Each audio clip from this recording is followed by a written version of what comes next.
മൈതാനത്തിന്റെ പ്രത്യേകത. ഇന്ന് നോക്കൂ, നമ്മുടെ നാട്ടിൽ ഇപ്പൊ റമദാൻ നാട്ടിലെത്തി കുറച്ച് കഴിയുമ്പോൾ നമുക്ക് ബദറെല്ലാം കാണും. നാട്ടില് ബദറിന്റെ വലിയ കൗജിയെല്ലാം കാണും. ഇവിടെ നിങ്ങൾ അന്ന് 15 ഇവിടെ വന്ന മതി, ഒരു ബഹളം ഇല്ല. ഇവിടെ പതിവ് പോലെ ബദർ കഴിഞ്ഞു. നമ്മുടെ നാട്ടിലാണ് ബദരീങ്ങളെ സ്നേഹിക്കുന്നു പറഞ്ഞിട്ട് എന്തെല്ലോ ആക്കുന്ന ആൾക്കാർ. ബദരീങ്ങളെ സ്നേഹിക്കണം, ബദരീങ്ങളെ സ്നേഹിക്കാണ്ട് ആർക്കും സ്വർഗത്തിൽ കിടക്കാനൊന്നും പറ്റൂല. ബദരീങ്ങൾ നമ്മുടെ നേതാക്കന്മാരാണ്. ഞാൻ നിങ്ങൾ ഇന്ന് മുസ്ലിം എന്ന അഡ്രസ്സിൽ നിൽക്കുന്നുണ്ടെങ്കിൽ അങ്ങനെ നിൽക്കാൻ ഒരു ബലം തന്നത് ആരറിയോ? അന്ന് ഈ 300 ചില്ലാൻ ആൾക്കാർ ഇവരോട് ഏറ്റുമുട്ടിയതുകൊണ്ടാണ്. അവരെങ്ങാൻ അന്ന് പിന്മാറി പോയിനെങ്കിണ്ടല്ലോ ഇസ്ലാം ലോകത്തുനിന്ന് തുടച്ചു നീക്കപ്പെടും. പിന്നെ ഇസ്ലാമില്ല. അവരന്ന് ജീവൻ കൊടുത്തിട്ടാണ് ഞാൻ നിങ്ങൾ ഇന്നലെ മുസ്ലിമായിട്ട് നിൽക്കുന്നത്. പിന്നെ നമുക്ക് അവരെ സ്നേഹിക്കാണ്ട് സ്വർഗത്തിലേക്ക് എത്താൻ പറ്റുമോ? ഒരിക്കലുമില്ല. നമ്മുടെ നേതാക്കന്മാരാണ്. സ്വർഗത്തിൽ നമുക്ക് മുന്നേ പോയവരാണ്. സ്വർഗത്തിൽ എങ്ങനെ പോകണമെന്ന് നമുക്ക് കാട്ടിത്തന്നവരാണ് ബദരീങ്ങൾ. നമുക്ക് അവരോടുള്ള മഹബത്ത്, റസൂലുള്ള പറഞ്ഞു അവരെ ചീത്ത പറഞ്ഞാൽ നരകത്ത് പോന്നു. ബദരീങ്ങളോട് അല്ല പറഞ്ഞു, നിങ്ങളേന് മരിക്കോളം വേറെ എന്തെങ്കിലും തെറ്റ് ചെയ്തെങ്കിൽ പോലും ഞാൻ നിങ്ങളെ ശിക്ഷിക്കലാണ്.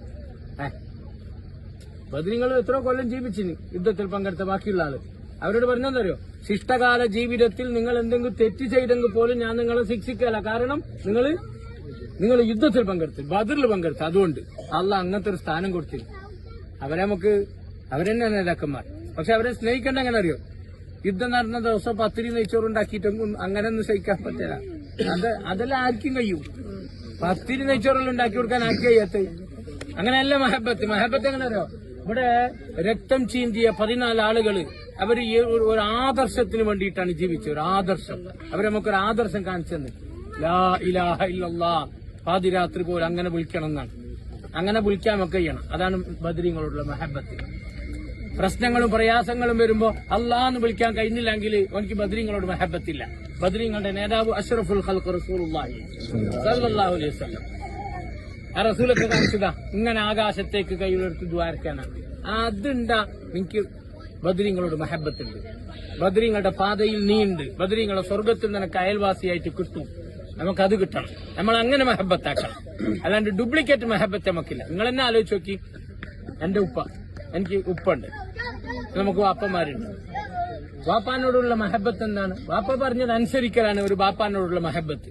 ഒരു മോനുണ്ട്, ബാപ്പ എന്ത് പറഞ്ഞ അനുസരിക്കല. ബാപ്പാക്ക് എപ്പ് എതിര് ചെയ്യും. പക്ഷേ അവന് ബാപ്പ മരിച്ചെന്ന് കറക്റ്റ് ആ ഡേറ്റ് നോക്കിയിട്ട് അവന്റെ ചങ്ങായിമാർക്കെല്ലാം എന്തെങ്കിലും ബിരിയാണി വാങ്ങിയിട്ട് കൊടുക്കും. ബാപ്പ മരിച്ചെന്ന് ആ ഡേറ്റ് നോക്കിയിട്ട് ചങ്ങായിമാർക്കെല്ലാം ബിരിയാണി വാങ്ങിക്കൊടുക്കും. ആ മോന് ബാപ്പാനെ സ്നേഹിക്കുന്ന മോൻ